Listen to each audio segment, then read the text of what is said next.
नरेंद्र मोदी जी की सरकार ने लिया है, ये भी टोटली इलीगल और अनकॉन्स्टिट्यूशनल। आपने उसको रद्द कर दिया है। आज तो बीजेपी का पूरा गेम प्लान सामने आ गया। उनको यहाँ की लैंड की जरूरत थी, आज ये प्रूव हुआ। ये फिर कश्मीर को फरोख्त करना चाहते हैं। वो जो कश्मीर है वो फर्ज गैर बन जाएगा अपने रियासत में, जम्मू कश्मीर। ये हमें ये अनएक्सेप्टेबल है, करेगी। जब से उन्होंने 370 हटाया, उन्होंने कोई कसर बाकी नहीं रखी ऐसे कानून यहाँ नाफिज करने की जिससे जम्मू कश्मीर के लोग इश्तियाल में आ जाए। वो उर्दू जबान की बात हो, वो डोमिसाइल लॉ की बात हो, वो सेक्रेटरीट में मुसलमान ऑफिसर्स को दरकिनार करने की बात हो। इनको वो कुर्सी जहाँ नजर आएगी, कल को नजर आएगी कि ये कुर्सी मेरे को जम्मू से शायद मिलेगी, तो जम्मू की तरफ दौड़ेंगे। इसलिए दुख होता है। जब ये पावर में होते हैं तो तब हिंदुस्तान जिंदाबाद होता है। अब जब पावर के बाहर आते हैं बोलते हैं हम हिंदुस्तान का झंडा नहीं उठाएंगे। अगर 70 साल में वो एक एक प्रोजेक्ट कश्मीर के लिए लाते, आज शायद कश्मीर की हालात ये नहीं। तो ये जो हुक्का डिक्लेरेशन है, ये पीसफुल एटमॉस्फेयर की तरफ the people of Jammu Kashmir in particular Kashmir valley बहुत पॉलिटिकली मैच्योर है। पिछले एक हफ्ते से हम लोग जम्मू कश्मीर के अंदर रचे जाने वाले सारे इतिहासों के बारे में बात कर रहे हैं। साल 2019 एक ऐसा दिन जम्मू कश्मीर को दिखा के गया जो सबसे बड़ा इतिहास जम्मू कश्मीर में लिख करके गया, जिसको कहीं सारे लोगों ने तो जम्मू कश्मीर का नया शुरुआत भी कहा। काफ़ी सारे लोगों ने कहा कि ये जम्मू कश्मीर के काले दौर की शुरुआत है। काफ़ी सारे अलग अलग नाम भी रखवाए गए एक दूसरे के, और एक डिक्लेरेशन भी साइन हुआ जिसका बेसिकली सबसे पहले नाम गुपकार डिक्लेरेशन रखा गया। उसके बाद नाम बदल करके Gupkar declaration of people's alliance रखा गया, और उस ग्रुप का भी काफ़ी सारे नाम अलग अलग आए। सबसे पहले किसी ने तो गुपकार डिक्लेरेशन ग्रुप कहा, किसी ने गुपकार गैंग कहा, किसी ने गुपकार के गुंडे कहा। गुपकार डिक्लेरेशन पे इंटायरली और जितने भी लोग उसमें शामिल हैं उन सब पर आज बात करेंगे। और बात करने के लिए हमारे साथ यहाँ पर आज जुड़ चुके हैं, उनका स्वागत करेंगे संजय सराफ जी, लोक जनशक्ति पार्टी के एक सीनियर लीडर हैं। सर, बहुत बहुत स्वागत है आपका भाऊ एक्सप्रेस पे। गुपकार डिक्लेरेशन के जो एलाइज है उनका नाम काफ़ी सारे उन्हें मिले। गुपकार गैंग मिला, गुपकार के गुंडे मिला, सेवियर्स ऑफ कश्मीर मिला। आप किस तरह से देखते हैं इस अलाइंस को? देखिए, मैंने पहले से ही कहा है कि ये गुपकार ड्रामा है। इनका अपना रिवाइवल चाहते हैं। सभी जितने भी वहाँ पर है, they have lost their ground. उनके पास कुछ है नहीं ग्राउंड पर, तो अब वो अपना रिवाइवल, अपनी पार्टी का रिवाइवल चाहते हैं। अपना रिवाइवल पीपल जितने भी लोग हैं उन्होंने उनको रिजेक्ट किया है। वो रिजेक्शन आप लोगों को, पूरे कवाम को पता है कि जब वो 8 महीने 9 महीने साल भर जेल में थे, एक भी कश्मीरी, क्या उनका अपना MLA, उनका अपना ब्लॉक जो ग्राउंड जीरो पर उनका कैडर था, वो भी बाहर आकर ये नहीं बोला कि भाई इनको रिलीज़ कर दो। तो दे हैव लॉस्ट एवरीथिंग। इन सब चीज़ों से जम्मू कश्मीर में, इन पर्टिकुलर कश्मीर वैली में, अब फ़र्क नहीं पड़ेगा। They simply wanted to exploit the people of the place on the name of कभी 370, कभी 35 से, कभी ऑटोनॉमी, कभी ग्रेटर ऑटोनॉमी, फिर उसके बाद सेल्फ रूल। तो यही सब चीज़ें, अब लोगों को ये सब चीज़ पसंद नहीं है। यहाँ आज 4.5 लाख अनएम्प्लॉयड यूथ्स है। उनको रोज़गार चाहिए, उनको एक पीसफुल एटमॉस्फेयर चाहिए। तो ये जो गुपकार डिक्लेरेशन है, ये पीसफुल एटमॉस्फेयर की तरफ रास्ता नहीं लेगा, न किसी को रोज़गार देगा। तो this is the thing, people of the place are not with. और सबसे बड़ी बात है, I should salute the people of Jammu Kashmir in particular Kashmir valley. ये बहुत पॉलिटिकली मैच्योर है आज की डेट में। इनको पता है हकीकत क्या है, तो that is the reason nobody supports them. आपकी पार्टी की अगर बात करें, आप प्री 370 को अच्छा मानते हैं या पोस्ट 370 को? नहीं, देखिए, प्री 370 अगर बात करें तो मेरी पार्टी, मेरे नेता स्वर्गवासी रामविलास पासवान जी और हमारी पार्टी पूरा सपोर्ट उसको करती थी। इसको स्ट्रेंथन करना चाहिए, इसको ठीक, क्योंकि उनको भी वो कश्मीर से बहुत जुड़े थे और उनको क्या, सबको पता थी कि जम्मू कश्मीर के लोगों के सेंटिमेंट्स, इमोशंस जुड़े हैं। लेकिन जब floor of the house honourable home minister साहब ने खुलकर बोला कि भाई इसकी वजह से, 370 की वजह से कश्मीर में मिलिटेंसी ख़त्म नहीं हो रही है, कश्मीर की डेवलपमेंट नहीं हो रही है, और सबसे बड़ी बात है कि हम इसको इंटीग्रेट करना चाहते हैं देश के साथ में। क्यों कश्मीरी को अलग माने, हम जम्मू कश्मीर के लोगों को इंटीग्रेट करना चाहते हैं। तो इसलिए हमारी पार्टी ने भी समर्थन दिया, सपोर्ट दिया। हमारी क्या, जितनी भी पार्टीज कंट्री में है, एवरीबॉडी है सपोर्टेड इट। इसमें लेकिन एक सवाल मैं आपसे पूछना चाहूँगा। आपने स्वर्गीय रामविलास पासवान जी की बात की, सबसे पहले तो शोक व्यक्त करेंगे उनके निधन पे। उसके बाद एक सवाल मैं आपसे पूछना चाहूँगा, रामविलास पासवान जी जब यूनियन रेलवे मिनिस्टर थे, जम्मू कश्मीर को रेलवेज़ का प्रोजेक्ट उनके नेतृत्व में मिला और सबसे पहला प्रोजेक्ट था जम्मू कश्मीर के लिए। तो उनके होते हुए अगर इतनी डेवलपमेंट्स पहले भी हो रही थी, डेवलपमेंट्स हम लगातार देख रहे थे, तो क्या डेवलपमेंट को ही एक आधार बनाना आपको नहीं लगता कि कहीं ना कहीं एक तरह से एक सिंगल साइडेड स्टेटमेंट है कि डेवलपमेंट नहीं हो रही थी? नहीं, इसमें देखिए, डेवलपमेंट अपनी जगह है, डेवलपमेंट की ज़रूरत हर जगह है, इन पर्टिकुलर जम्मू कश्मीर में, इन वैली में। अब देखिए, मैं एक चीज़ बताऊं कि मेरा नेता बिहार का है, नो डाउट वो नेशनल लीडर थे, स्वर्गवासी नेताजी, उस बिहार के हैं, बट पूरे देश के नेशनल लीडर होने के नाते जम्मू कश्मीर में उनको बहुत प्यार था, जम्मू कश्मीर के लोगों के साथ, कश्मीर वैली के लोगों के साथ। उन्होंने 10,000 करोड़ का रेलवे प्रोजेक्ट 1996 में दे दिया। आपको मैं एक चीज़ बताना चाहता हूँ कि अगर मेरा नेता बिहार से आके जम्मू कश्मीर में रेलवे प्रोजेक्ट दे सकता है, तो मेरे जो अपने यहाँ के मेंबर पार्लियामेंट पिछले 70 साल से पार्लियामेंट में है, उन्होंने जम्मू कश्मीर को क्या दिया है? अगर 70 साल में वो एक एक प्रोजेक्ट कश्मीर के लिए लाते, आज शायद कश्मीर की हालात ये नहीं होती। हमने खाली रेलवे प्रोजेक्ट नहीं दिया, हमने स्टील प्लांट भी दिया। लासीपुरा में 250 करोड़ का स्टील प्लांट दिया, जिसको उमर साहब ने क्लियर होने नहीं दिया, जिसकी लैंड आज भी 235 कनाल स्टील अथॉरिटी ऑफ इंडिया की है। 242 crore of the rupees JK bank में 11 महीने रहे, 11 महीने के बाद वापस चला गया क्योंकि उनको इलेक्ट्रिकल कनेक्शन नहीं दिया गया। जो सेल ने वहाँ पर, मेरे को अपने लिए नहीं था, वो यहाँ के यूथ के लिए था, नौजवान के लिए था। हमने डाउनटाउन के लिए उसमें रखे थे 46% रिजर्वेशन। कम से कम 800 साढ़े 800 बच्चे जब सवेरे 7 बजे निकलते, शाम को 7 बजे घर पर आ जाते, वो भूल जाते ये स्टोन पेल्टिंग क्या है, आज़ादी क्या है, ग्रेटर ऑटोनॉमी क्या है, सेल्फ रूल। वो अपने घर परिवार, अपने माँ बाप की तरफ, अपने फैमिलीज़ को और अपने फ्यूचर की तरफ देखते। और मंथली जब उनको 35-40 हज़ार तनख्वाहें मिलती, उनका कैरियर ही अलग बन जाता। बट यहाँ का जो कंसेप्ट था कि नहीं, और अनफॉर्चुनेटली हमारे उस टाइम के चीफ मिनिस्टर साहब ये भी नहीं समझ पाए कि संजय सराफ कहाँ स्टैंड करता है। अगर कल को ये प्रोजेक्ट स्टार्ट हो जाएगा, honourable chief minister would have been the chief guest. जो भी एम्प्लॉयमेंट होती स्टेट की होती, यूथ की होती, हमारे नौजवान बच्चों को रोजगार मिलता। बट बदकिस्मती हमारी है कि ये सब चीज़ें नहीं हुई। जी, अब आपने कश्मीर की बात की, तो कश्मीर की ही बेसिकली बात करेंगे। और आपके दल की अगर बात करें तो ज़्यादातर जम्मू कश्मीर के अंदर होने वाली एक्टिविटीज़ में मेजर पार्ट आपका नहीं होता है। तो रीजनल पार्टीज़ की बात करेंगे। फिलहाल बताया ये जा रहा है कि जम्मू कश्मीर के अंदर नेशनल कॉन्फ्रेंस और पीडीपी कम्प्लीटली एक तरह से बायस्ड हो रही हैं कश्मीर के लिए, खाली कश्मीर की बात हो रही है। अगर हम लोग पिछले दिनों की ही बात करें तो कल ही आपको एक स्टेटमेंट के बारे में खबर मिली होगी कि पीडीपी के 2-3 सीनियर नेता जम्मू के वो रिज़ाइन करने वाले हैं पार्टी से, मन बन चुका है उनका। तो क्या लगता है आपको, क्या आप मानते हैं कि कश्मीर एलियनेटेड पार्टीज बन चुकी हैं अब बीजेपी, आपकी जो पीपल्स डेमोक्रेटिक पार्टी है या नेशनल कॉन्फ्रेंस है? ये कहीं की भी पार्टी नहीं है, न इनको कोई इंटरेस्ट है जम्मू में, न इनको कोई कश्मीर में इंटरेस्ट है। इनका सिंपल इंटरेस्ट है अपने पावर में, अपनी कुर्सी का। ये खाली कुर्सी के लिए बैठे हैं। इनको वो कुर्सी जहाँ नज़र आएगी, कल को नज़र आएगी कि ये कुर्सी मेरे को जम्मू से शायद मिलेगी, तो जम्मू की तरफ दौड़ेंगे। इसीलिए दुख होता है जब ये पावर में होते हैं, तो तब हिंदुस्तान जिंदाबाद होता है। अब जब पावर के बाहर आते हैं, बोलते हैं हम हिंदुस्तान का झंडा नहीं उठाएंगे। भाई आप ही तो मैडम, आप ही तो महबूबा जी, आप ही तो चीफ मिनिस्टर थी जब honourable home minister Rajnath ji थे, उनके सामने आपने बोला ना बच्चों को, कैंप में आप टॉफी खाने गए थे, दूध लाने गए थे, तो आज कैसे आप भूल जाती है वो बातें? और प्रिसाइसली अपने मीडिया ब्रीफिंग में वो ये चीज़ बोल करके गई कि जम्मू कश्मीर के लिए जितने भी लोगों ने कुर्बानियाँ दी हैं, उनकी कुर्बानियों को दोबारा याद करेंगे और रिवाइव करेंगे जम्मू कश्मीर को वापस। नहीं, वो देखिए, इन सब चीज़ों से आप फ़र्क नहीं पड़ता है कश्मीर के लोगों को।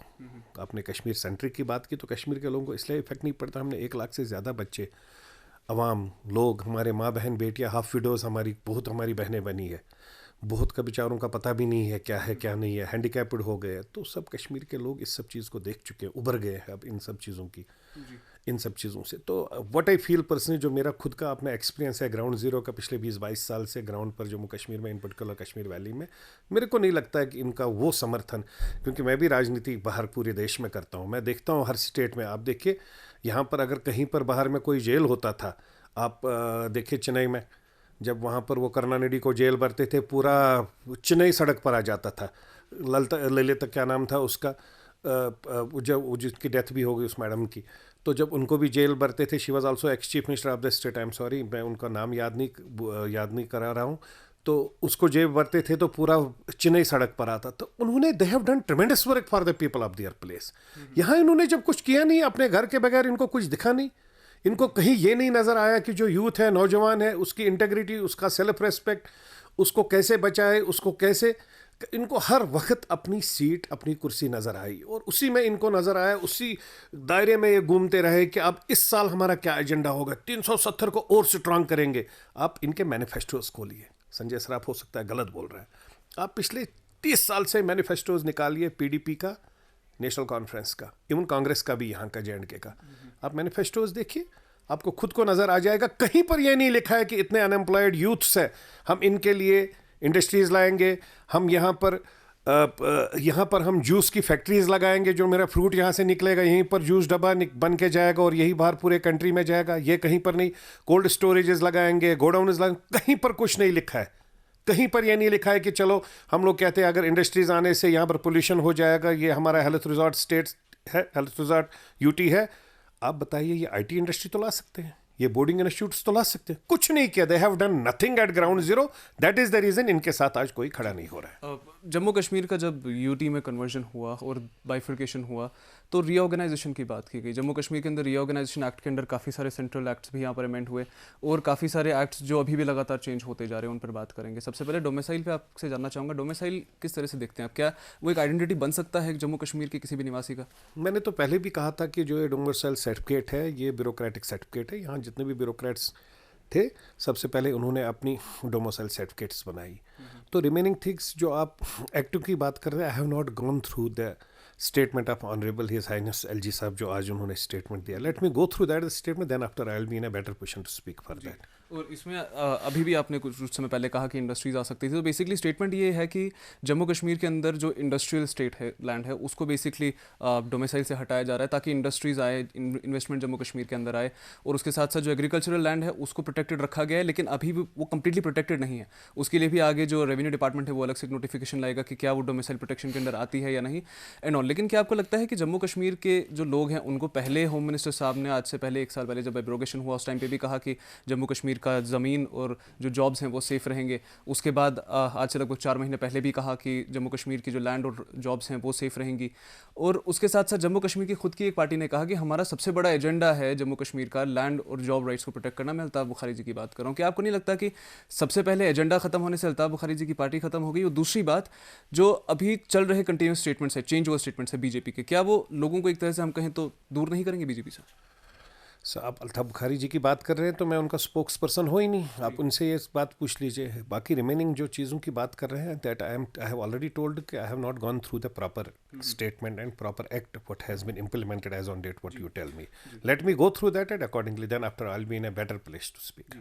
अब आपकी अगर हम लोग पर्सनल बात करें, जम्मू कश्मीर के अंदर जब भी कोई पॉलिटिकल मूवमेंट होती है उस पर रिएक्शन या उस पर नज़र आपकी पूरी बनी होती है। पिछले 1 साल में जितने भी यहाँ पे एक्टिविटीज़ हुई हैं 370 से लेकर अभी तक, जिसमें तिरंगा रैली भी एक बहुत बड़ा इसमें यहाँ पे एक एक्टिविज्म रहा कल के दिन में, तो क्या आपको लगता है सेटबैक्स कहाँ पे रहे, कहाँ पे गलती हुई है भारतीय जनता पार्टी से? इम्प्लीमेंटेशन ऑफ रीऑर्गेनाइजेशन एक्ट्स की बात कर लीजिए, अमेंडमेंट ऑफ सेंट्रल एक्ट्स की बात कर लीजिए, जम्मू कश्मीर के अंदर टैक्स इंप्लीमेंटेशन की बात कर लीजिए, किसी भी अमेंडमेंट एक्ट की आप बात कर लीजिए, मिस्टेक कहाँ पर है जो काफ़ी ज़्यादा सेटबैक जम्मू कश्मीर के लोगों के लिए पर्टिकुलरली रहेगी?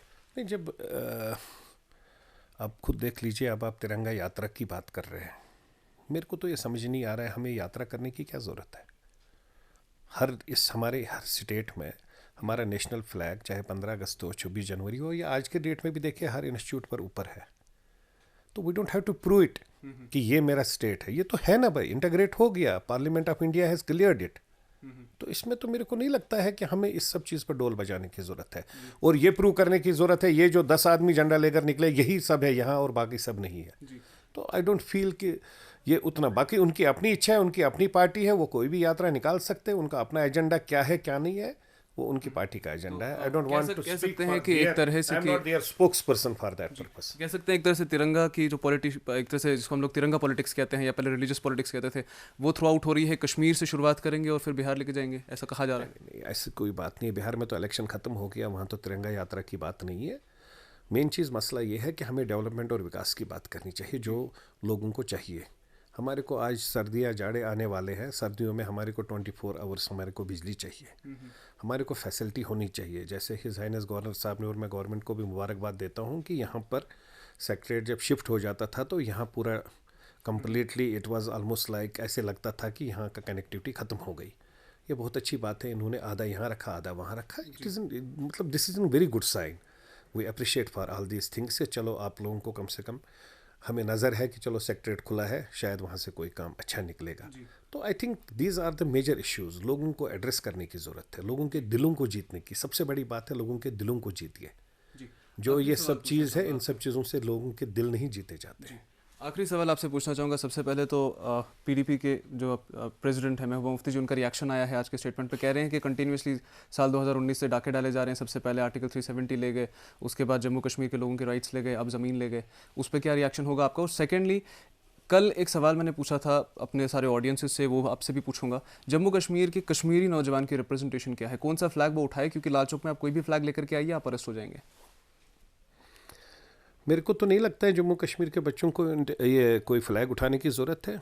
आपने कभी देखा दिल्ली का कोई बच्चा सड़क पर निकल रहा है फ्लैग लेकर? तो हम लोग फ्लैग लेकर क्यों निकले? क्योंकि फ्लैग जाम काफ़ी ज़्यादा फेमस है कश्मीर के अंदर। वो अलग बात है, जिसको करना है वो राजनीति उस पर कर रहे हैं। जम्मू कश्मीर का बच्चा अगर ऑलरेडी इंटीग्रेट यूटी हो गया है इंडिया के साथ, बाकी सब स्टेटों की तरफ, Delhi, UP, Maharashtra, other state जैसे हैं, जब वहाँ के स्टेट मैंने तो महाराष्ट्र में कहीं नहीं देखा कोई बच्चा फ्लैग लेकर अपनी इंटेग्रिटी दिखाएगा कि भाई मैं आपके साथ हूँ। क्यों दिखाएगा भाई? कोई ज़रूरत नहीं है इन सब चीज़ों को दिखाने की। क्यों दिखाएं हम? जब इंटीग्रेट हो गया, we are part and parcel of the nation, तो why we will behave like that and why someone will expect us कि we should behave like that? We don't need to come with the flag. जो हमारा है वो खुलकर है ना भाई, we are part and parcel of the nation. Why we will prove this? इस चीज़ को प्रूव करने की क्या ज़रूरत है? सब उनको मेरे हिसाब से तो I don't feel comfortable with all these things कि भाई अब जम्मू कश्मीर, हाँ यहाँ पर राजनीति करने वाले बहुत लोग हैं, वो अपनी राजनीति कर रहे हैं और उनको लगता है इन सब चीज़ों से राजनीति होगी, कल को उनको वोट मिलेंगे। इन सब चीज़ों से वोट नहीं मिलते हैं। आप विकास करिए, डेवलपमेंट किए, लोगों के दिलों को जीतिए, लोगों को एड्रेस करिए, हॉस्पिटलों में जो हालात ख़राब है उसको ठीक करिए, रोडों की जो हालात ख़राब है उसको ठीक करिए, हमारे डल को ठीक करिए, उसको टूरिज़्म स्पॉट बनाइए, मेट्रोज़ लाइए, यहाँ पर रोड्स लाइए, बिल्डिंग्स लाइए, ब्रिजेज़ लाइए, आप फ्लाईओवर्स बड़े बड़े लाइए, आप काम करिए जिससे अनएम्प्लॉयमेंट, यूथ एड्रेस हो जाए। आप यहाँ का जो हमारा चैम्बर ऑफ कॉमर्स है, बिजनेस सेक्टर है, जो ठप हो चुका है पहले 1 साल तो 5 अगस्त की वजह से, उसके बाद कोविड की वजह से, उनको सपोर्ट करें। और मैं हिज हाइनेस को मुबारकबाद देता हूँ, जो पिछली बार हमने प्रेस वार्ता में ये बात उठाई भी तो गवर्नर साहब ने उसके ऊपर, मेरे को लगता है के शर्मा जी को ये एडवाइज़र साहब को उसमें डाला है कि he is going to I think address all those business sectors. तो I think these are the issues which needs to be addressed. Hotelier industry है जो ठप पड़ी है, हाउस बोट वाले हैं, उनको एड्रेस करने की ज़रूरत है, उनको सपोर्ट करने की ज़रूरत है कि भाई हम आपके साथ है, पूरा नेशन आपके साथ है, आपके साथ पूरी कंट्री है। दिल्ली में जम्मू कश्मीर के लिए, इन पर्टिकुलर कश्मीर वैली के लिए मार्केटिंग करने की ज़रूरत है भाई, वहाँ सेफ एंड साउंड है, टूरिस्टों को सपोर्ट करने की ज़रूरत है कि बट आप जाइए जम्मू कश्मीर में, वहाँ आपके लिए एक हेल्दी एटमॉस्फेयर है, आपके लिए अच्छा वेलकम हो जाएगा। वो सब चीज़ों को करने की ज़रूरत है, उससे लोगों के दिलों को आप जीत सकते हैं। बहुत बहुत शुक्रिया संजय जी हमारे साथ बात करने के लिए। तो जम्मू कश्मीर के अंदर राजनीति कंटिन्यूसली की जाती है, किसी दिन तिरंगे पे, कभी आर्टिकल 370 पे, कभी गुपकार डिक्लेरेशन पे। जो राजनीति है वो लगातार चलती रहेगी। उसके बगैर अगर हम बात करें राइट्स की, तो लोगों के राइट्स जो हैं वो लोगों के पास हैं। लोगों के राइट्स को कहीं पर भी कोई भी लेके नहीं जा सकता। फिलहाल एग्रीकल्चरल लैंड एक चीज़ है जो सेफ़ है जम्मू कश्मीर के अंदर रीऑर्गेनाइजेशन एक्ट्स के तहत, क्योंकि आप के लिए अभी आगे एक और नोटिफिकेशन आने वाली है रेवेन्यू की कि आपका जो एग्रीकल्चरल लैंड है वो आपका है या वो भी अब आप किसी को भी बेच सकते हैं, जिस तरह से नॉन एग्रीकल्चरल लैंड्स की बात हुई है। लेकिन याद दिलाना चाहेंगे आपको, आज से पहले लगभग 1 साल पहले अक्टूबर में पिछले साल जो होम मिनिस्टर हैं इंडिया के, उन्होंने ओपनली ये बात कही कि जम्मू कश्मीर के अंदर किसी भी चीज़ के लिए अगर लैंड को यूटिलाइज़ किया जाना है तो पब्लिक लैंड नहीं होगा, वो गवर्नमेंट लैंड होगा, जिस पर इंडस्ट्रीज़ लगाई जाएंगी, जिस पर इंस्टीट्यूशंस बनाए जाएंगे, जिस पर हॉस्पिटल्स बनाए जाएंगे। लेकिन ठीक उल्टा आज स्टेटमेंट जो आया है, जो नोटिफिकेशन इशू हुआ है, वो बताता है कि जम्मू कश्मीर के अंदर जो इंडस्ट्रियलाइजेशन है वो पब्लिक लैंड पर होगा। यानी अपने ही बयान से विपरीत आज एक और बयान सामने आया है सेंट्रल गवर्नमेंट का। देखना यह है कि और नए कौन से सरप्राइजेस जम्मू कश्मीर के लिए आएंगे, जम्मू कश्मीर के लिए आवाम के लिए आएंगे। स्पेशल रिपोर्ट का एक और सेगमेंट लेकर आपके साथ में जुड़ूंगा थोड़ी ही देर में। फिलहाल मुझे हमजद खान और कैमरामैन इमरान तारिक को दीजिए इजाज़त। देखते रहिए बाहु express, the voice of Jammu.